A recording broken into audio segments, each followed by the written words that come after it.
air was filled with smoke and blood. The Huns gloried in the stench of death. They took what they needed and left their enemies to rot.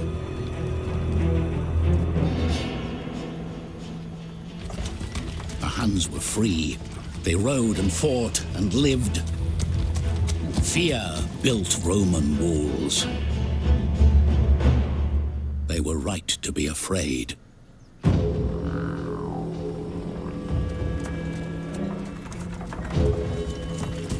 And behold, a red horse, and power was given to him that sat thereon to take peace from the earth.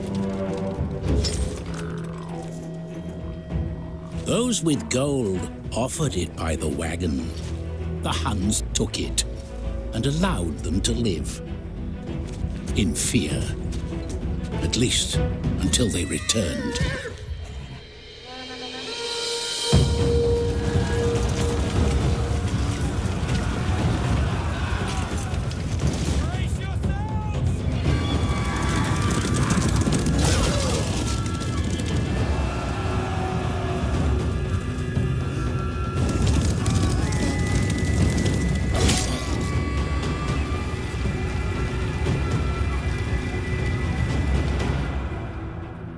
Riders of the Four Winds prayed to him of the eternal sky. They made ready for war.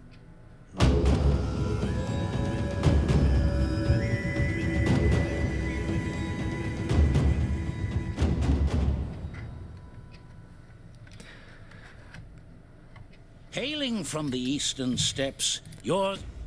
Alright, well, hello viewers, and welcome back to the Total War series. I'm your host, PPGChu, and today we're back with the latest and greatest. This is Attila Total War, and what else are we going to play but the Huns in Attila Total War?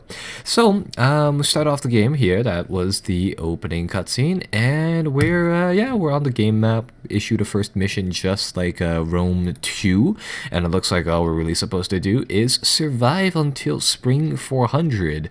Right. So the year is 395 AD. The Roman Empire has split into the west and the east, and well, the land here is ripe for Viking raiders, for the Huns, for really whoever wants to try their hand at usurping the Roman Empire here.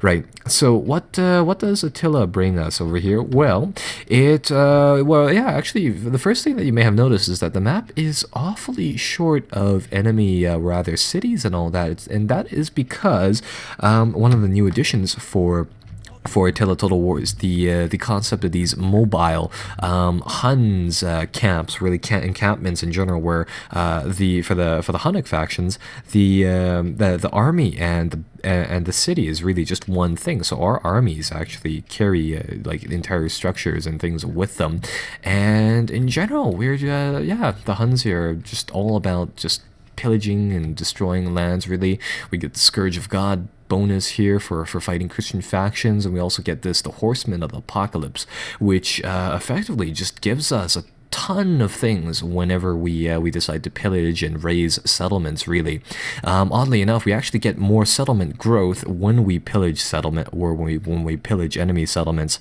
than when we don't. So with that said, we're going to take the Tempests over here, one of our three hordes, if you will, and we're going to get them started on pillaging right away.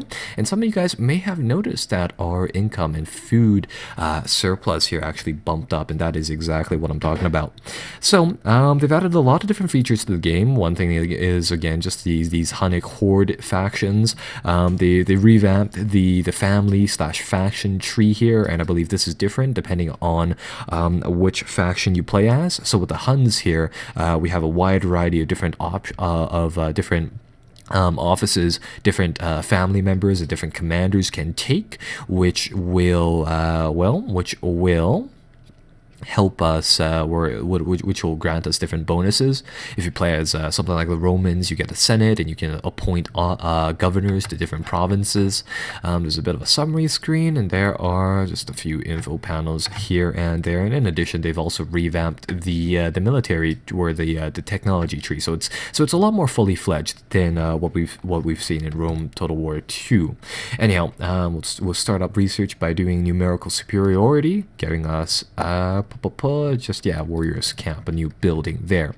So what do we do with the Huns starting off? Well, taking a look at our troops here, a lot of the Hunnic troops rely on cavalry. That's their specialty, and we certainly have a lot of them. There's a wide variety of units, just like in any Total War game, and likewise, we have a wide variety of different things to choose from.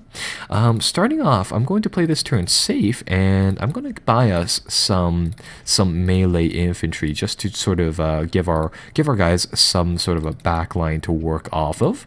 So we'll do that with the Blood Raiders and the Children of the Large here, and we'll just end the first turn like that.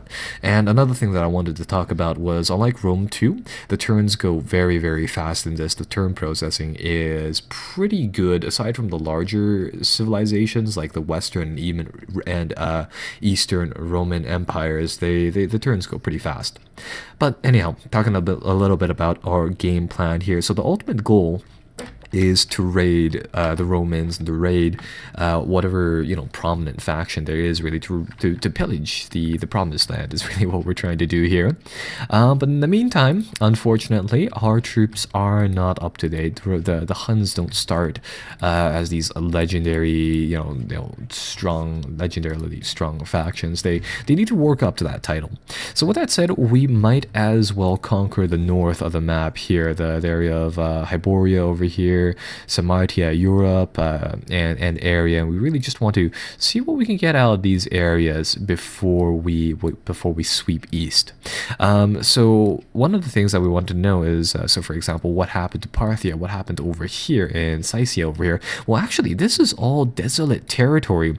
As our Hunnic troops move around, they have the option of raising these cities, turning them into desolate blocks, and it actually benefits us. So, for example, this was these two areas right here actually were cities that were used to be.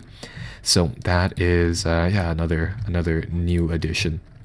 Right, so let's see what we can do. Let's get Children of the Large over here to cross over here, start pillaging, getting us more income, and we'll try to slowly move them towards Arnmar over here. And it looks like we found another a rival horde, if you will.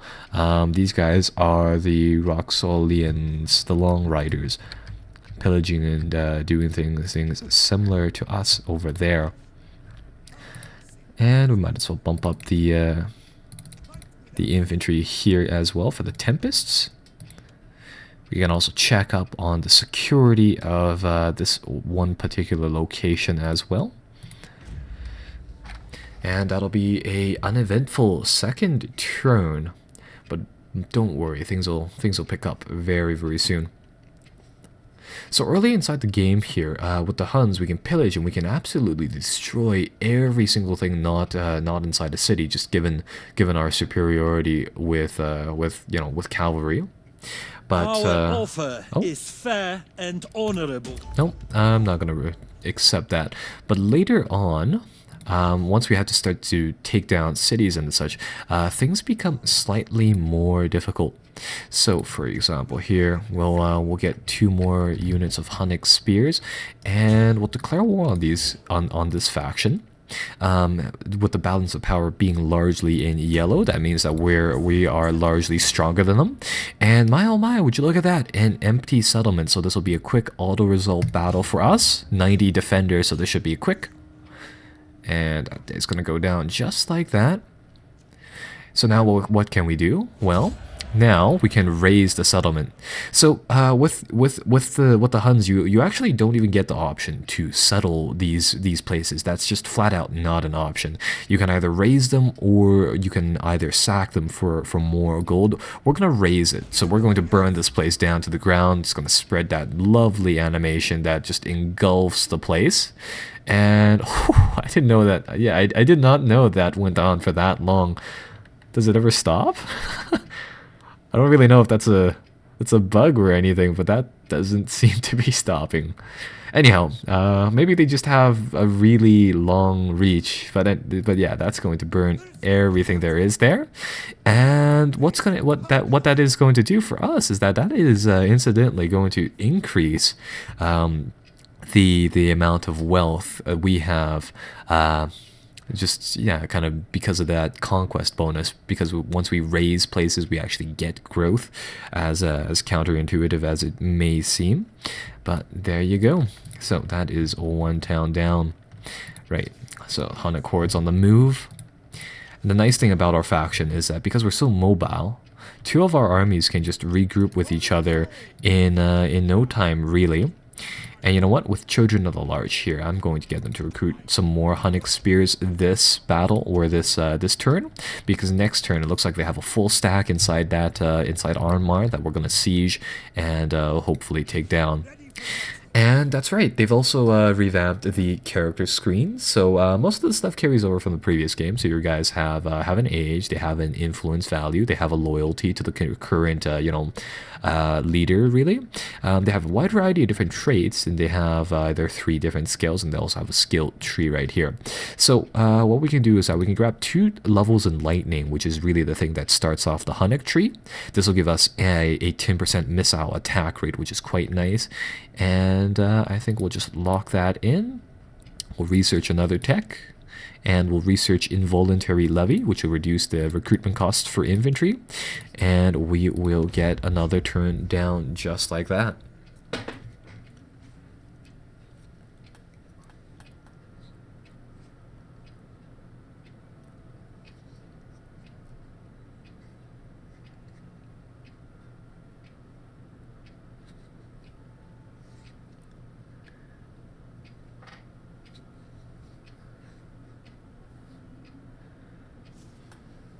Okay, moving on. Let's see what we can do. Yeah, so it'll be winter now.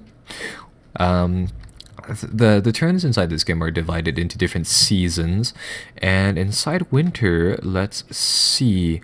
Looks like for winter we'll have to settle down, and once we settle down, we'll be able to recruit. And in addition, it will slow down, or it'll make the attrition negligible. So we'll settle down the Tempests. We'll get them to build up their forces, and in the meantime, I'm not going to siege I don't think I'll siege Armar just yet, but instead I'm going to pluck down the Blood Raiders right in front of them, and I'm going to put down Children of the Larch as a camp right there as well. So we'll get them to move, get them to pluck that down if they can. Yeah, there we go. They construct that settlement, and I think we'll get Children of the Larch here to recruit that last unit of Hunnic Spears, and we'll be ready for combat next turn. So we'll get our guys to rest up. Once this turn is over, we're going to see whether or not we can perhaps demand some compensation from the people who own Arnmar here. And well, if they don't submit, then they get the boot, is pretty much how it is. And that's just a constant thing with the Hunnic faction. You do conquest through this diplomacy system. I set aside. They really want that arranged marriage, but they're not really paying us the big bucks. See what's going on here. There we go.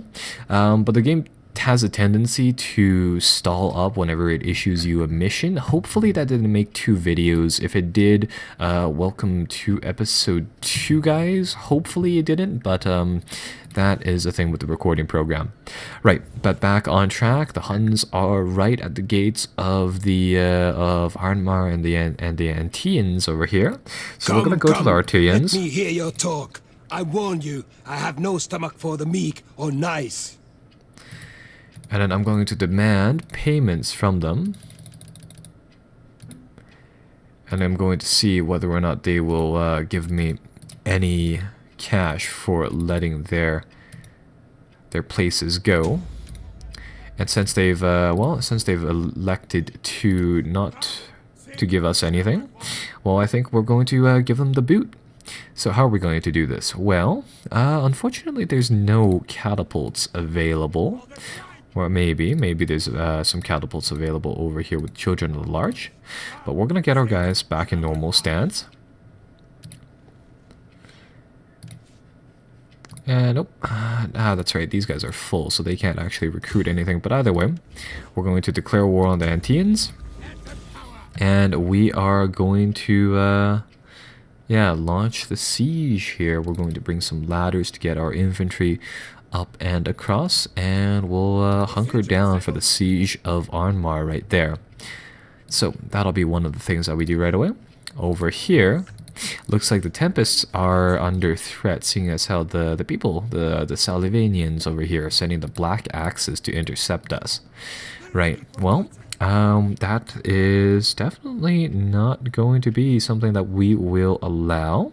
So let's grab some more infantry right here, and let's put up quite a fight. And one thing that I should note is that I can't build catapults as the Huns, which makes sieging a bit of a bother. So with that said, I'm just going to check for the recruitment of them constantly.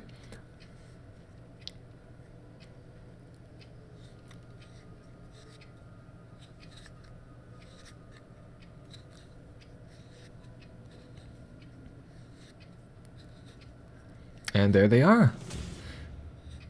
Right, so the Black Axes here are going to launch an attack. They're bringing in tons and tons of cavalry, or not necessarily tons and tons of cavalry, but they're bringing a lot of these Germanic levies going up against our forces. And well, this looks like it is a bit of a unfavorable fight, but we'll give them this anyways. I mean, you've really gotta be up in your game for these fights, simply because your guys really, rather than say just simply sheer strength of your units here. So let's see how the Huns fight here.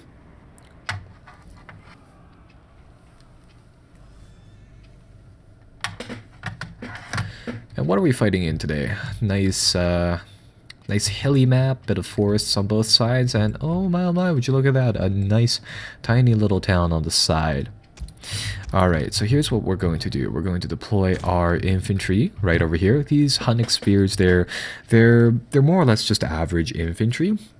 All of the Hunnic units typically are better on the offensive than on the defensive, but these guys, they'll hopefully hold their own. For the most part, we have some sword cavalry, for lack of a better term. And we actually have a lot of sword cavalry this time, and a single unit of lance cavalry, and a lot of archers. So this will be really what we deploy. And what I'm going to try to do here is that I'm going to get all of our Hunnic cavalry to march forwards here. And I'm going to see whether or not I can bait out the enemy's cavalry, where we just try to swing around their forces so that we can get something into the back of their lines to really mess up what they have over there. So let's see. The infantry will just gradually, let's give them an order to walk over there. Let's assign this group 1.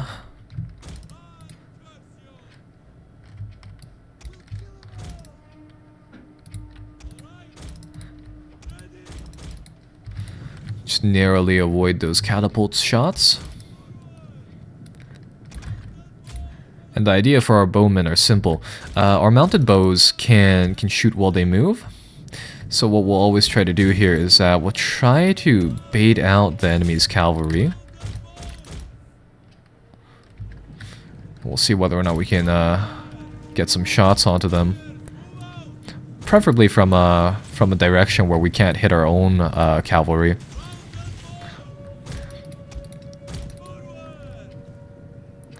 And the first few shots aren't necessarily going to do all too much. But after a while, those barrages become really deadly. And as you can see there, those green bars are the health bars on the enemy cavalry. And they are just melting right there. Oh, they're going to go for my cavalry once again. Ah, they're actually doing quite a lot of damage to one of my our general! Protect my him! mounted bow We units, have but that's discovered the fine. enemy's hidden units!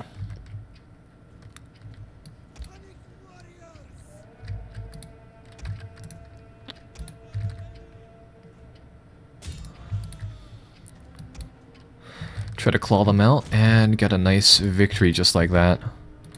Likewise over here.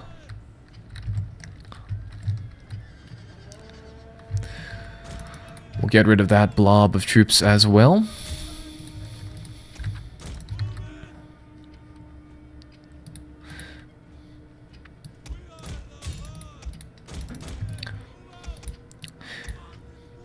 Alright, now that we've gotten rid of the enemy's cavalry, we can move on to getting rid of their units right here. So, I don't believe our bowmen or our spear lines here are still hidden. So let's get them moving and let's get them out into the open. Now, in the meantime, with our superior mobility, I'm going to try to set up for a cavalry charge. As the bowmen brawl it out here on the main lines.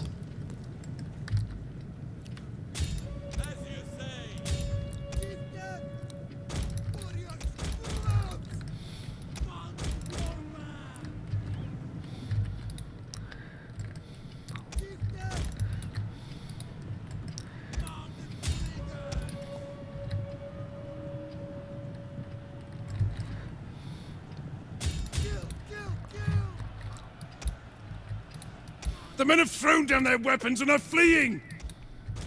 Enemy And yeah, units that have middle rallied and line returned to the battle. of spearmen aren't going to last all too long unless we can reinforce them. Looks like the bowmen still have some ammunition left, so we'll try to send them in again.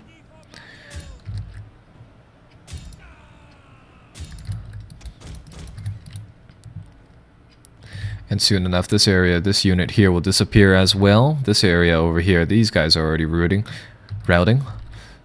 So they'll be gone shortly. Dropping off a few more rounds.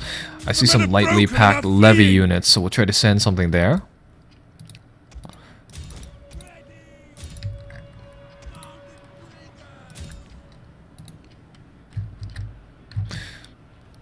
And there, hit that weak spot. Get our cavalry to shift into the middle of the pile here.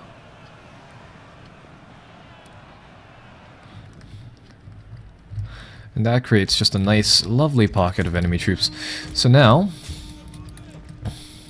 we still have to deal with whatever is left of the enemy troops that aren't isolated just yet. So let's get our cavalry to make a bit of a melee charge onto their cavalry or their archers.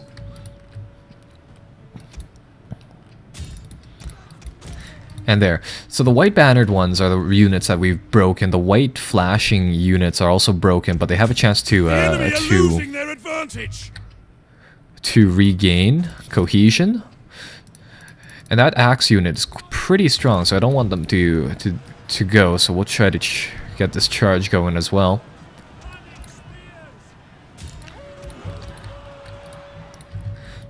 But just like that, with the superior mobility of these forces, you can really turn the tide of these battles with nice flanking maneuvers and things just like that. So with that said, we'll just sweep on through here, get rid of the very last of these archers, and maybe even pick us off a nice catapult unit right there. Their general is dead! A lethal blow!